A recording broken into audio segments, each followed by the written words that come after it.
আর কি কি আপনাদের ভিতরে সমস্যা হচ্ছে সেগুলো একটু এখানে বিজেপি করাটাই হচ্ছে আমাদের অপরাধ। এখানে যদি প্রতিবাদ করতে যাই শাসক দলের উপরে তারা হুমকি দেবে এবং বাইরের থেকে মুসলিম এনে আমাদের উপরে অত্যাচার করার চেষ্টা করছে, লোকজনকে মার্কিং করে রাখতেছে। এই ছাড়া আমাদের তো আর যাওয়ার পথ নেই। মানে এই যে মুসলিমদের ডেকে নিয়ে এসে কি তৃণমূলটাই হ্যাঁ, ডেকে নিয়ে তৃণমূল শাসক দল ওরাই ডেকে নেই তো আমাদের উপরে লাগিয়ে দিচ্ছে। মুসলিমদের ডেকে নিয়ে এসে হিন্দু বা আদিবাসী পাড়ায় অত্যাচার হচ্ছে এখানে, তাই তো?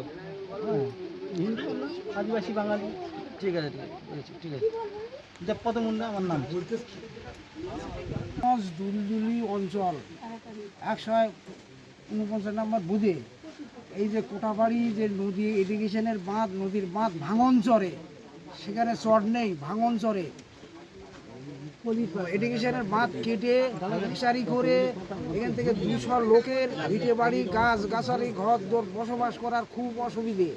তাতে এতে গ্রাম পঞ্চায়েত, থানা, ইরিগেশন সমস্ত দপ্তরকে জানানো হয়েছে, তার রিসিভ কপি আছে, কোনো কেউ কিছু করছে না।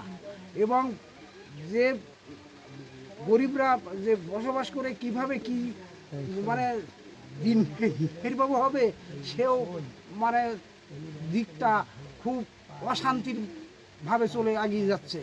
এবং নোনা জলে বাড়ি ঘর দোর, পুকুর পুকুরি, গাছ গাছালি সমস্ত ক্ষয়ক্ষতি হয়ে গিয়েছে। এ জানানো পঞ্চায়েত সকলে, ওরা কোনো কিছুই করছে না, আরও বাড়িয়েই চলেছে।